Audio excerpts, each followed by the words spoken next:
Hey guys, it's Dr. Justin Marcagiani. Today's going to be a perfect timing for a podcast on Tom Brady's health and success tips and principles. Again, if you didn't watch the AFC Championship yesterday, Patriots won. It was an overtime game against the Kansas City Chiefs. Great win. Tom Brady, oldest quarterback, going to the Super Bowl again. I think it's his 8th time, which is absolutely crazy. And I don't think it's just let's just say a happenstance. There's a lot of things that Tom has done specifically that I've studied over the last 10 years or so. He's starting to make it more, available to the public as he ends his career, that I think are things that have really helped him on the health and wellness side and on the recovery side that I think are really, really important. And we're going to dive in today and chat about that. Today's a live podcast, so we'll be kind of entertaining questions on this topic. If you want to chime in, feel free. Try to keep them on this podcast topic of Tom Brady and health and success principles. We're live on Facebook as well. All right, let's dig in, y'all. So first off, Tom Brady, just to get a little background, New England Patriots quarterback, about 20 years in the NFL. He got injured actually against Kansas City back in 2008. He tore his ACL. One of the defensive ends came up and kind of like did a chop block right at his knee, took out his left knee's ACL. So out for the whole year. Up to that point, Tom is, if you look at a lot of interviews, he had said that he felt like the worst he had felt in his whole career at that point from a injury, pain, and inflammation standpoint.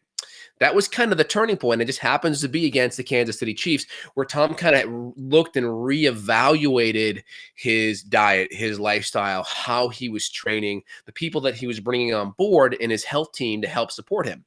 He brought on someone by the name of Alex Guerres, who was like an Oriental Chinese medical doctor. And basically, they made a couple of diet tweaks. Number one, they did a lot of adjustments in Tom's training. So Tom was doing a lot of conventional lifting, which is great. The younger you are, the more you can deal with that because you're more anabolic hormonally, and you have the youth on your side. But essentially, he was looking at what's called pliability, training for pliability. So you train for muscle building. A higher percent of your training is muscle building when you're younger, and then a smaller percent is pliability when you're younger as well. And that actually switches. So the older you get, he's training more for pliability, meaning making his muscles softer, more supple, kind of more like a raw ribeye steak than like beef jerky, right? Think of a nice raw ribeye steak. You can move it, it's spongy. Think of beef jerky, it's tough, right? It can rip really easy. So the whole goal is you want your muscles strong, you want them functionally strong, but more importantly, you want pliability, because you can have a strong muscle, but think of the beef jerky analogy, it's going to tear very easily, aka injury. And kind of the typical sequence that happens in professional sports, I've had a couple of professional athlete patients, is you start out, you're working great, and then you get your first injury, maybe a year in, 2 years in, 3 years in. It never quite heals right. You may lose a half a step. You may lose a step. Now that tissue is inflamed, you're kind of feeling it, you're feeling inflammation, and then you're more susceptible to your next injury a year later, and then your third injury. And then you can't quite get a full season in without being on the injury reserve list. And then you start losing 2 steps, and then you're out of the league. This is kind of the general pattern that we see with athletes and how they get injured. So number one of the things that Tom did is he shifted a lot of his training. So he was doing less of the weights. Weights are still good. I mean, you put on muscle, but there's a lot of compression. There's a lot of inflammation that happens. There's a lot of stress on the body that happens. And you're already playing in the NFL. You're already getting whacked anyway. So the goal is to provide force in a way that's going to cause muscle growth, muscle stimulation, muscle contractility. We want muscles to turn on and off fast. That's the goal. The faster a muscle can turn on and off, the more it can absorb force. Think about it. If you're turning that shock absorber on a little too late, then you're not really able to utilize that shock absorber in the field of play. So Tom's using a lot of band movement. So he's doing a lot of rubber bands, partly because bands do a couple things. If you like, I have some bands over here. I do a lot of band movements. What bands do is they increase resistance as your muscles are at the strongest position. So for a bench press, if I had a band around my back, let me get a band. One sec.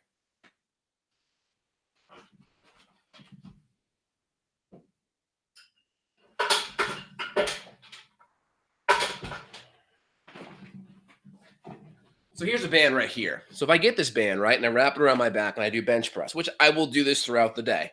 So I'm right in this position here, okay? The band is actually the least tight right now. There's the least force on it. I'm in my most vulnerable position where my joint angle is the most acute, the smallest, right? Imagine, the angle of the joint being between my forearm and my bicep. It's the smallest, right? So as I elongate, it actually gets more force occurs. And at the end, I have the largest amount of force. So you can see that with a push like this, or you can imagine it with a military press. You can imagine it with the deadlift going down as well. At the tallest, I'm the strongest. That's where the force is the most. At the bottom, it's the lowest. Now, one of the reasons why that's helpful is when the joint angle is the most acute, that's where injury and training inflammation can occur the most. So with a band, it's kind of adaptive. In your strongest position, you get the most force. In your absolute most susceptible position, you get the least force. So that allows you to train your muscle more for pliability, and there's less compressive force that you put your muscle into. So what that does is it creates less inflammation, that keeps the tissue more supple and more like that beef tenderloin kind of ribeye that's raw versus the beef jerky. That's important. It allows the muscle to be more functional and to work better over time. Okay. Number 2, hydration. Half your body weight in ounces is a good Brady principle.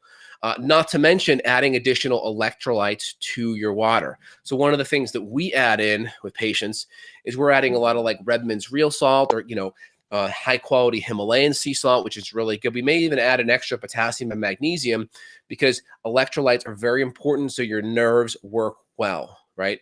You drink too much water, not enough electrolytes, you can get a condition called hyponatremia, where you have low electrolytes, low sodium, and that prevents it can stop your heart, right? You can have cardiac arrest from it. So it's really important. We want to make sure we have really good contractility, we have really good cellular communication with minerals, and we need good hydration to also do that.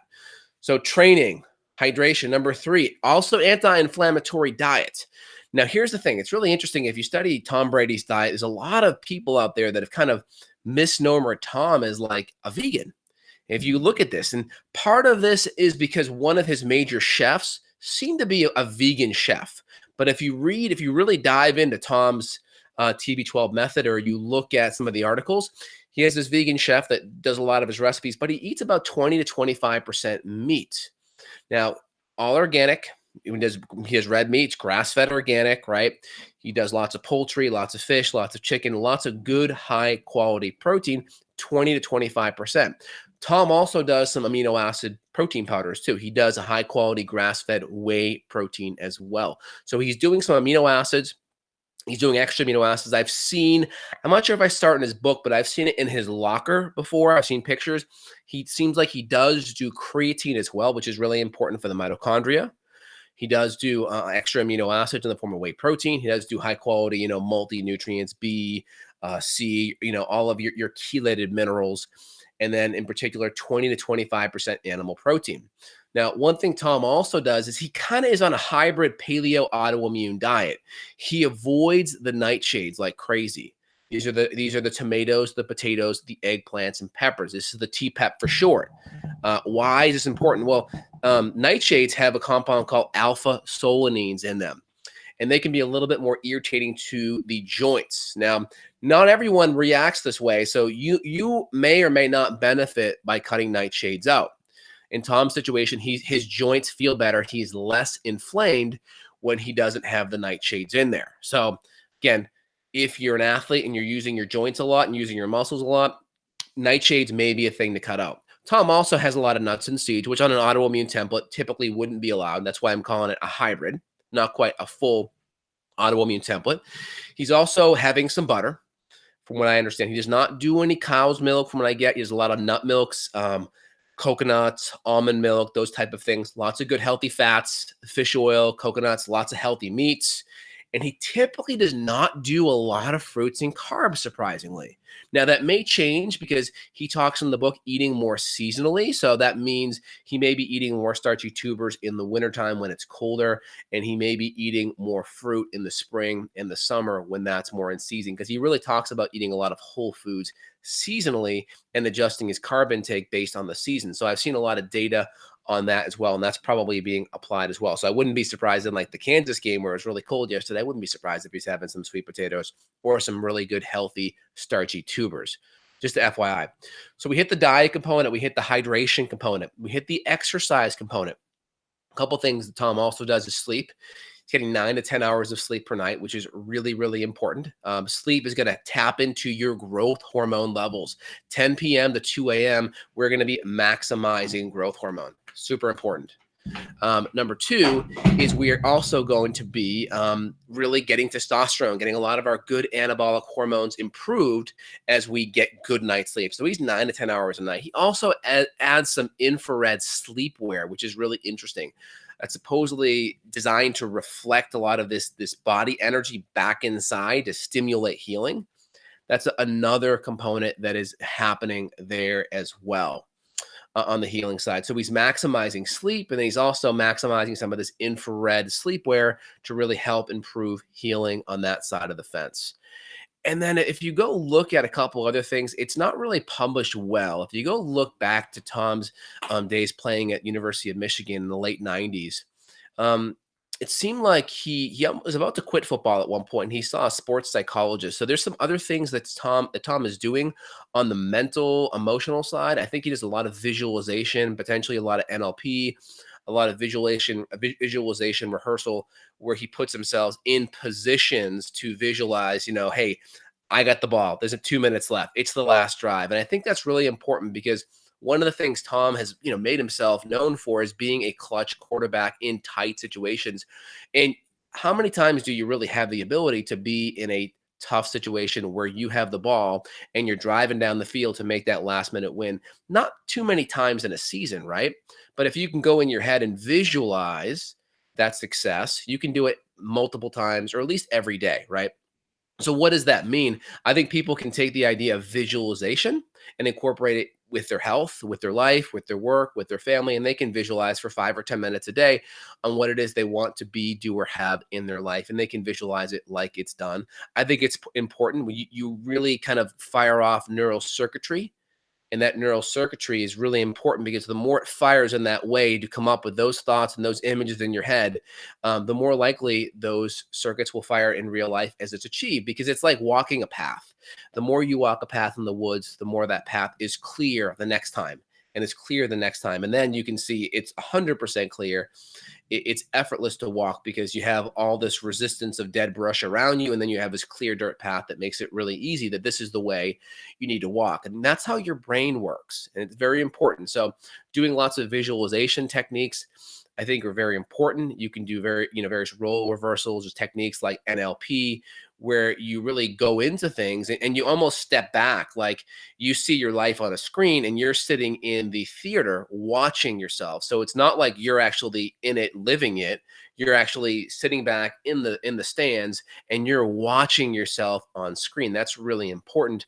A lot of NLP techniques, they'll do that, where they'll see themselves on the big screen. Then they'll also jump into it so they can see it from multiple perspectives, to really get those neural pathways wired for success, right? The more those pathways seem familiar, when that sympathetic nervous system and that stress comes on, right? This is what's important for winning, is you need those pathways to feel like it's familiar, or the sympathetic nervous system stress will activate that limbic system, that fight or flight, and it may not go your way. It's really easy to be negative and scared in those situations for obvious reasons. All right, so we talked about some of the nutrients. We talked about diet. We talked about some of the training. We talked about some of the mental cognitive things. We talked about water, hydration. We talked about sleep. What else? Anything else you guys want to chat about on top of that? One other component I would say is Tom also talks a lot about acid alkaline balance, or I should say Alex Guerrero does. I'm not sure how important that is per se, my opinion. I think if you're just eating, a healthy serving, a palm to a fist to a full hand of good protein, and you're eating good fats, and you're eating, relatively an unlimited amount of vegetables and healthy colored fruit and such, I think acid alkaline balance tends to be a natural byproduct, right? You tend to be more alkaline naturally. I don't think that's necessarily the goal. It's probably just more of a natural end byproduct of you eating these types of anti-inflammatory foods, because the goal is that you're eating anti-inflammatory, right? We're keeping inflammation down through the right kinds of exercise, more pliability, less weight based at the older you get. Number two, anti-inflammatory through high quality good fats, omega 3s. Also, I didn't really add it, the paleo template slash autoimmune paleo template that Tom's eating. He's also going 100% gluten free as well. That's really important. Every now and then I'll see him add in some grains, but he's really specific on going 100% gluten free. And then also nightshade free as well, because that really helps with the joint pain and the joint inflammation. And then we talked about the sleep. We talked about the infrared sleepwear. We talked about more of the band training, the more of the band training to help as well, which is essential because that just puts less compressive force and really strengthens the muscle in a more pliable type of atmosphere. Hydration, electrolytes, no more than 1 to 200 milligrams of caffeine a day, partly because of caffeine's diuretic effects, which you can lose water as well as minerals on top of it. All right, y'all. I'm going to open it up for some questions here. Hope you enjoyed this chat here so far. Just trying to give you guys a lot of the really good information here that you can, start applying in your own life, in your own health. Again, I've been studying Tom Brady for a long time, so just trying to give you guys that actionable steps. All right. Let's see here. I'm going to try to grab questions pertaining to this topic here first. Let's see here. Let's see if you guys can be on track. Yeah. So, and I've also a couple questions here. I've also seen Tom does seem to take some adaptogenic herbs. I know Alex Ferreras does. He has a Chinese medicine background, so I imagine he may be adjusting some of those adaptogens accordingly, according to what Tom needs or stress, etc. Not really specific. A lot of these things are more proprietary, but from the reading that I can guesstimate, there is some type of adaptogenic herb consumption, whether it's ashwagandha, ganda, or ginseng, or eleuthero. There's definitely something going on there as well. Let's see here. All right. Any other questions, guys? Let me know. If not, I'm going to end this call here. A lot of questions coming in, but I got to keep it on topic to this podcast. All right, so let me just highlight a couple of other things here. Let me just see here. So we talked about the hydration, we talked about the food, we talked about the training, we talked about sleep, we talked about cutting out, certain foods that are going to be the more inflammatory. We talked about the acid alkaline balance, and I think more important than the acid alkaline balance, like I mentioned, is inflammation. Inflammation will affect alkalinity or acidity far more than just the pH of your food. When they do a lot of these pH tests, they take a food, they burn it, and they look at what the pH of that ash is. And the problem is in your body, it's not like this bomb incinerator where you just burn stuff. It goes into your stomach. There's acids that break it down. It lowers the pH to everything to about 2 before it gets released from your stomach into your small intestine. Then the bicarbonate comes in, that brings it back up to 7 or so. So you can see here, there's this kind of roller coaster effect of the pH and how it shifts in the body through our acids, through our enzymes, through bicarbonate, all these really important things. So more importantly, the biggest thing that will affect your pH is going to be is the food acid or alkaline. Just the fact of exercising, you will increase acidity in the body, and you will see if you test your urine pH after a sprint or some intense training, you will see more acid in your urine. And also we have buffering system where we breathe out CO2, we create bicarbonate in our body, right? So we have a lot of regulatory systems through urination of acid, through breathing off of CO2, through bicarbonate buffers that happen with these buffering systems in our body. So these are all natural ways that we do it. And remember, grains are going to be 10 times more acidic on average than meats are. So many people think of meats as being very, very acidic. Remember, grains are 10 times more acidic because that pH scale of 1 to 14, 7's neutral in the middle, that's water. That's on a logarithmic scale. So something that's on a 4, which may be what a grain is, compared to a meat somewhere around 5 on average, it's not a 1-to-1 ratio. That's a 10-to-1. So if you're at a 4 and then you go to a 5, that's logarithmic. It's 10 times more acidic at a 4 than it is a 5. So just hoping that makes sense. So when you look at these pH scales, it makes more sense to everyone. All right, let's see. Any last questions here so far? Awesome. Did Tom go through any gut bug issues? I mean, here's the deal. You're not going to get all the nitty gritty. And if you notice all more of the nitty gritty about Tom has really come out let's just say in the twilight of his career, the last 2 or 3 years. And I think a lot of that is designed. I think, he's kind of achieved where he's at. He has momentum in what he's doing. So I think he's not really worried about people copying everything that he's doing. I think a lot of it's counterintuitive to how conventional strength coaches train their players. It's just lifting, lifting, lifting, lifting, and he's really putting a lot more focus on the pliability and the functionality of his muscle and the recovery. Let's see here. Cold thermotherapy. I mean, I would guess that Tom would personally be incorporating some of this. I can't say for sure. Doing cold showers or doing cold thermogenesis, whether it's like a liquid nitrogen type of a cold tank therapy, or doing like really cold showers. I do cold showers every day. I think they're very anti-inflammatory. There's a lot of good data in the literature of its systemic inflammation reduction capacity. So I do like it. One thing I've noticed myself is I've done a lot more of the band workouts. And one thing I can tell you is in the moment, after a really good, a push or a press or a pull or a squat or a bend with really good quality bands, after I'm done that 10 or 11 reps, I am so fatigued, but it's a different level of fatigue. My heart's going, my muscles feel fatigued, but from a recovery standpoint, I don't feel the same level of depletion or excessive soreness. So that's, I think, partly what Tom is talking about with some of the bands is you're not creating as much of an inflammatory response, yet you're still stimulating the muscles to grow and be strong. So there's this balance beam of like, okay, we want to tell the muscles to be strong. We want the muscles to adapt and grow and contract fast and absorb force, but we don't want to create so much inflammation where they become tougher and thicker and lose their pliability. I think that's some of the benefits that you get with the bands. And just be careful, like make sure you're getting good quality bands. You don't want cheap bands that break because you could get hurt. And you want bands, in my opinion, if you're, bigger and you need more force, you need to buy quality, more heavy duty types of bands that are out there. So just keep that in the back of your head. Did Tom go through any gut bag issues? I kind of answered that already. Can't say for sure, but he's working with high quality people on the natural medicine side. So if he did, I imagine he's had the support that I would be providing my patients too. Mm. How does he handle stress? That's a great question.